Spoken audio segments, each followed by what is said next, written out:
Welcome to the Nightmare Vault. Today we'll be reading through Playing with Sound, credited to Sawface. I almost misread it as, saw as an SAW instead of saw as in saw. Yeah. So this one's only quite new, I think. I think it was relatively recent. So yeah, I think really just picked this one. It seemed like a nice short one. Compared to some of the other ones that we were looking at. Yeah, Not only that, but it would be nice for a bit of a shorter one than for sure. Although I wouldn't even call the Russian sleep experiment long, but that's just me. Like that's a bit on the short, it's on the really short end compared to the stuff that I was looking at to do. Yeah. Considering like I think there was the one that I was looking at doing would probably it'd be an hour long episode easy. Oh yeah, easily be an hour long for sure. But yeah, pretty much picked this one because of that, as well as being a musician and audio engineer, producer. I like the idea of the title, Playing with Sound. Well, it's not too, I don't play with sound. I tend to play with fire and other stuff you should not play with. Another conversation for a different time. Yeah. All right, should we get to the story? Oh yeah, definitely.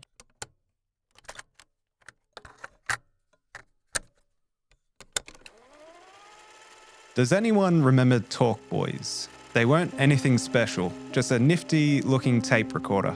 They came out roughly around the same Christmas that Home Alone 2 was released. There was a whole load of hype over them. Remember the trailer where Kevin plays back his hotel order down the phone after recording it? He uses the function and lets you slow down the voice, posing as his dad. I thought that was awesome. I figured if I had had one of those, I'd be able to fool adults with ease. Calling people up and ordering a new TV and stuff for the house. Maybe my dad would even keep it. He's pretty forgetful. You never know.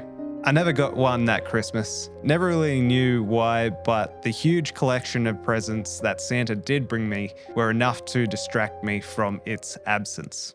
I was pretty happy with my new bike. That was the obsession of the moment. I forgot all about asking for it. Actually, although I do remember seeing the ads on TV for a while. Instead, I just let the snow clear and spent the next few months obsessing over the toys and games that I was given. My birthday came in November, much later the next year. I remember turning 8 and having a party thrown for me at the house. Thankfully, the Talk Boy came too, along with Home Alone 2 on video, of course. It was great unwrapping it.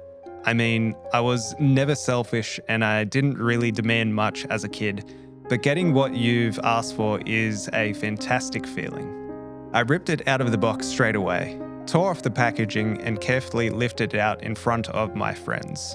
I was so pleased with it. It even looked cool. The microphone was extended towards you and it was so easy to hold. I grinned and laughed and pressed the record button. Hello! I yelled into it before rewinding and playing it back. Hello! My voice sounded so odd. I'd never actually heard myself speaking before. It was such a strange sensation to hear how different it seemed. I looked at my dad, puzzled, and he laughed. Everybody laughed and I eventually did. I remember that Andrew reached over and tried to take it off me, demanding a chance to play with it, but I pushed him away and shook my head. Nuh-uh. I'm not done yet. I lifted the receiver again and spoke into it. Andrew smells.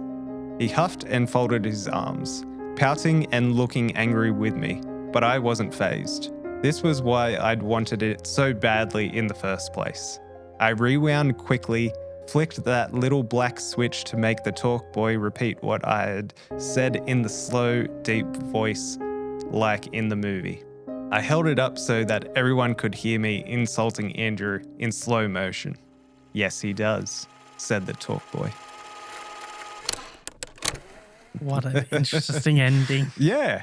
I thought there was a bit more to it. It's like, yeah, I thought there was going to be a bit more as well. But that ending though, I guess like putting it into book terms, that's not a bad, quick little like chapter, like for the story to continue on in the following chapter, or even like a movie where this could be like the opening scene and then it cuts to like a few years later and the talk boy is with someone else, or like someone else finds it in a thrift store or something like that. But yeah, that was quite surprising. Which was actually, well, the fun thing to know, although we'll eventually make a compilation of outtakes eventually, but yeah, you were struggling.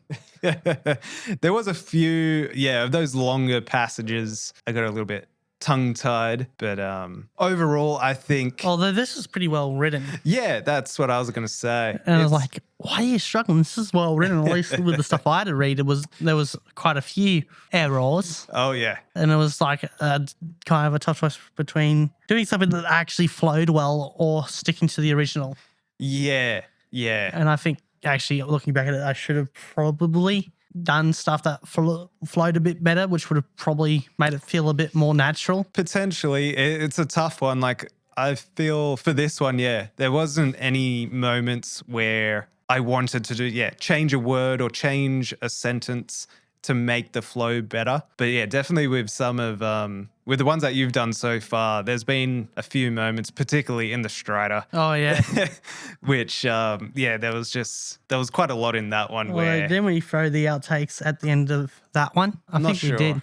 Maybe. Which there was quite a few funny outtakes for the Russian sleep experiment, which... Yes, there is some funny ones in there. But yeah, overall, this one... Oh, yeah, it's pretty good. Yeah, pretty good and short and sweet. Short and sweet. Definitely has room to grow from here. Yeah, and there's like plenty ways that you could take it. It almost has that feeling of... almost like Chucky in a way, where like it's a toy. Interesting comparison. Like, obviously, it's not as... God, thank God I didn't break out to the French accent because I badly want to say comparison. Yes. But yeah, like it has that same sort of thing of obviously, a kid wanting a toy or something in that nature and it being conscious or something like that. Like I was leaning towards cursed, but that's a different. Yeah, I guess in a way. Conscious cursed. Yeah. I was going to say blessed, but that's a different thing. Yes. So yeah, it's got a little bit of that sort of going for it. Although blessed is a bit contradictory because it implies it's both blessed and cursed. Yes. I guess with the story that we have... Actually, I think that's kind of that description, blessed. I guess so. I guess, you're kind of not... it's androgynous if it is, sort of like a good thing or a bad thing that it does talk back in that way. Like if it happened to me, I'd be kind of like, what the fuck? Yeah. Like, I think for me, if that happened, I would probably be pretty scared and smash it very quickly.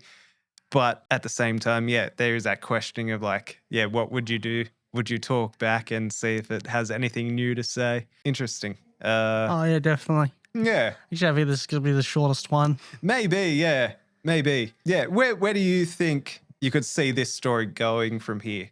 Oh, God. That's the thing. Where it ends, it does leave a lot of opportunities. But I think actually kind of how we explained how we would react to it would kind of sum up some of the ways it could have gone. Like, although I probably wouldn't smash it, I'd be more curious than anything else. There's two ways that, could definitely go. Either, curiosity or just completely afraid of it and destroying it. Although it'd be funny if you destroyed it and then the next day it's back in one piece. Yeah. At that point, I'd be like, I'm calling the fucking priest. For sure. And then, although I guess I wouldn't, in this case, I guess I'd be a little boy. Yes. Yeah. Had to do it. I'm not sure what would be worse. One of those that seem to, be sentient or a priest. I think I'd take my chances with it. Yeah. Probably. I guess the question that is lingering is, why or how? How is it talking back and why is it talking back? Is it a cursed item? Is it only this one in particular? Or is it, sort of like, were all of them able to do this? Probably not. But even them, I do like how its open-ended nature just gives a lot of room for interpretation. And I think that actually makes it more of an enjoyable story than if it had a more conventional conclusion. For sure. I do also like with this one, like we found so far that a lot of the stories have been very open to, I guess, location and time, except maybe Russian sleep experiment. That's kind of definitely set throughout. A fixed era in time period. Yeah, where this one, like, it is quite fixed to. Would it be the 80s came out? I thought Home Alone 2 was more the 90s. Let's have a quick look. Home Alone 2 Oh, okay. is 1992. I was wrong. Yes. Home Alone 1 is 1990. Yeah. Okay. I always thought Home Alone was late 80s. No, it always had Yeah. the 90s vibe to me. Yeah. Which is weird because I was not alive for the 90s and I'm better at vibing the 90s than you are. I guess, just like speaking about tape recorders. Weren't they kind of a bit of a popular thing back in the 90s? Yeah. Although, I guess with What- these cheaper consumer ones that they're sort of like using as an example in the story, definitely throughout the 90s, there is that shift into mini disc at some point. And there's a really interesting doco out there for anyone who's interested in learning about mini disc and their history. although I'm trying to think, when cassette tapes hit their stride, wasn't that like in the 80s? Yeah, 70s, late 70s or mid 70s. But yeah, definitely hit their stride in the 80s for sure. That's, where cassettes were the big, really took over vinyl. But then there's the whole like oil crisis thing, which also affected vinyl. Which that would have really helped the cassette tapes. Yeah, but that's a different story there as well. Well, I guess we should start wrapping things up then. I think so, yeah. It's not like we can spend, it's not like we can spend another hour talking about the story, but we probably could, Maybe, yeah. which I don't think they would be interested in that. So I think we'll leave it short. Yeah. So I think overall, a good story, quite well written, and definitely some room to expand both like sequel wise or potentially, some sort of prequel giving you more information of how this item Probably came to say to be. better yet, leave down in the comments below how do you think the story would go from where it left off. Oh, yeah. Definitely It would let be us know. interesting to see what you come up with. Yeah. Yeah. Probably leagues better than whatever we could come up with. Watch them like write a novel length Yeah. follow up. Well, yeah, if you do, definitely share it with us because I think that would be interesting to see your guys' ideas. Oh yeah, definitely. Yeah. Let us know your thoughts on this one. Did you guys like this one? Is there any other creepypastas similar to this that we should check out, or even just what are your guys' favorites that we should consider in the future? And Well, we obviously know what's coming up next, and that is the Harbinger experiment, which will be Yes. coming. I'll just say it's going to be fun trying to get it done under the regular production schedule and having it come out on the schedule that we have set. But Yep. we'll try to. If Yeah. not, it'll probably come out the week after. essentially, And then we'll probably have to have something short come out next week just to kind of get it back on track, which may be a good window for the a compilation of the really short creepypastas and that, yes, which we've kind of already got a list of what short ones to go together. Yes. It should also be coming out after that one just to try something a little different. yeah. So a little bit of a compilation of creepypasta stories under 250 words, which will be I think we settled cool. on like less than 250 words, so Yeah. they're going to be really short. really short. Spend more time talking about it like we did this episode. Yes. So yeah, it'll be interesting to see how that one goes and see if there's any gems out of those short stories. Oh yeah, like I can't guarantee any of them are going to be good. Although Oh, we do yeah. have a classic in there. Yes. But we'll leave that as a So yeah, leave down in the comments below what do you think it is. yeah. All right. We'll see you in the next one. Sayonara.